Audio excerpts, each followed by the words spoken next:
Hi, Dana here, creator of the 12-week Lean Body System, and welcome back to our follow-up interview with Marie and Anne, who are partners in Magdala Cottage, a wonderful business in Coffs Harbour that does a lot of energy healing and massage, helping us folk in the Coffs Harbour area. So welcome back, girls. Thank you. Thank you. So last time we spoke, we actually finished off with Anne talking about looking in the mirror and actually saying g'day. And we were saying how difficult that can actually be for a lot of people to do that. So I just want to follow up with that. Have you done that? I have done that, yes. So tell me the story about the first time you did that.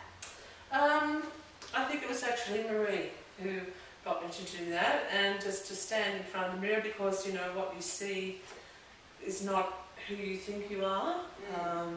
And it was to sort of say I love you 3 times into the mirror.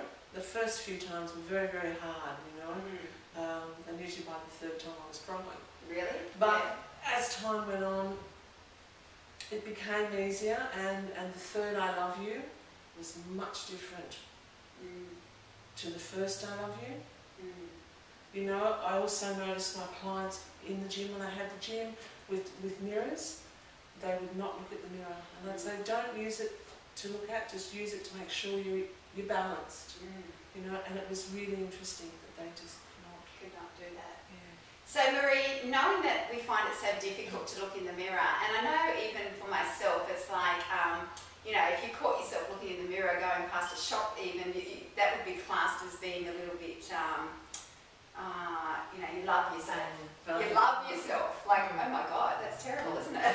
That's, but in a way, you know, you're brought up with that, you know, you can't love yourself in a way. So saying what Anne said, I found it so difficult, you know, the first time she did it. Can you share with us why we are finding that so difficult?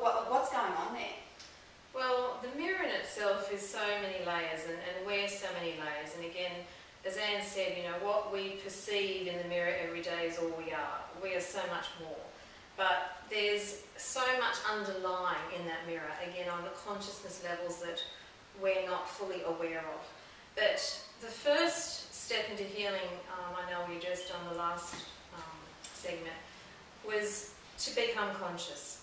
And to actually look in a mirror is very confronting and challenging when you're giving it the intention to see. And I know, you know, I remember doing this for myself years ago, and it was under a book that I'd been reading, The Dark Side of the Light Chasers by Debbie Ford, who's just recently passed over. And in this book, she's really done a negative journey, and I consider myself probably one of the most negative people walking this planet, you know, absolutely. And in her book, she said to go and do this simple task, and I remember doing it, and I did it and decided to go the full, you know, Monty approach and confront myself. And as I looked in that mirror, I always remember looking at it, and the first thing that I did was that I couldn't look at myself, and I saw everything that was negative about me. So I saw my big fat bum, and I saw the pimple that might have shown up on my head.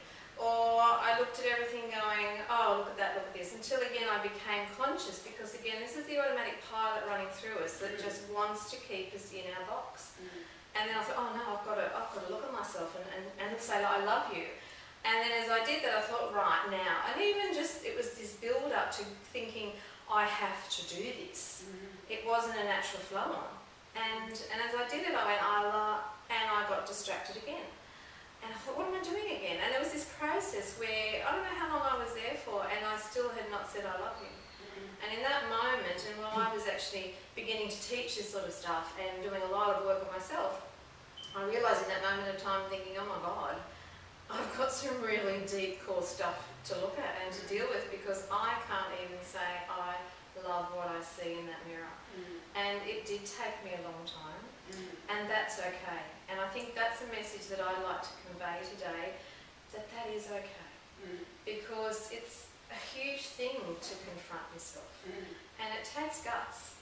And you know, to be gentle to the soul and to be gentle to the self, because again, we're not trained or taught that. And everyone will get there and do it in their own time. And just because someone else is telling us to do it, or a book says you should be able to do it, or we think we have to do this, again, we keep that negative cycle going back, well, there's something wrong with me because I can't. And we've got to stop that. We've really got to stop the self-judgment and the self-persecution, because this is where the negative voice comes from. Yep. And that's what's really underlying the mirror in many ways, because the bigger picture is that everybody in our world is a mirror of us. And most things we don't like in our world are a huge moment of opportunity to look in the mirror and to see what's the reflection back about us that we need to change, or just to love again.